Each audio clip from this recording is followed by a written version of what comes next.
दुनिया ने बहुत से जादूगर देखे हैं, लेकिन द ग्रेट ज़ैपी जैसा कोई नहीं।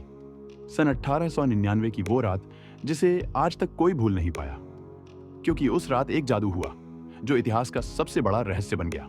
13 अक्टूबर 1899, न्यूयॉर्क सिटी का एम्पायर हॉल।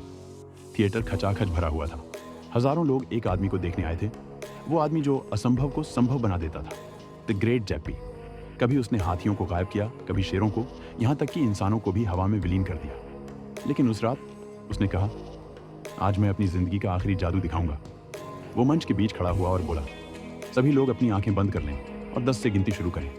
भीड़ ने गिनती शुरू की, 10, 9, लेकिन 8 से पहले ही पूरा थिएटर खाली हो गया। 1500 लोग एक ही पल में गायब। कुर्सियां खाली, लाइट जलती हुई और हवा में जली मोमबत्ती की गंध।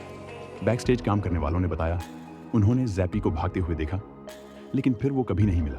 सरकारी रिपोर्ट्स सील कर दी गईं। अखबारों ने बस इतना लिखा, इल्यूजनिस्ट मिसिंग। साल बीतते गए, कहानी अफवाह बन गई।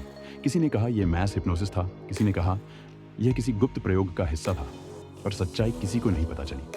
फिर आया साल 1955। एक डॉक्यूमेंट्री टीम एंटार्कटिका में शूटिंग कर रही थी। वहां बर्फ की गहराई में उन्हें जो मिला वह अब तक के सबसे भयावह रहस्यों में से एक था। बर्फ में दबे थे इंसानों और जानवरों के अवशेष, ठीक वैसे ही जैसे ज़ैपी अपने शो में गायब करता था। वहीं पड़ी थी एक पुरानी टोपी जिस पर हल्के अक्षरों में लिखा था, द ग्रेट ज़ैपी। टीम ने फुटेज रिकॉर्ड की, लेकिन वो फिल्म कभी रिलीज नहीं हुई। कुछ ही दिनों में वो प्रोडक्शन कंपनी बंद हो गई। कई इतिहासकारों ने इस घटना को द ज़ैपी इंसिडेंट नाम दिया, लेकिन किसी के पास ठोस सबूत नहीं है।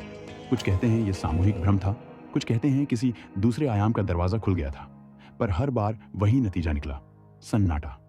आज तक किसी को नहीं पता चल पाया कि उस रात 1500 लोग कहां गए। और इस तरह द ग्रेट ज़ैपी का रहस्य आज तक एक रहस्य ही बनकर रह गया।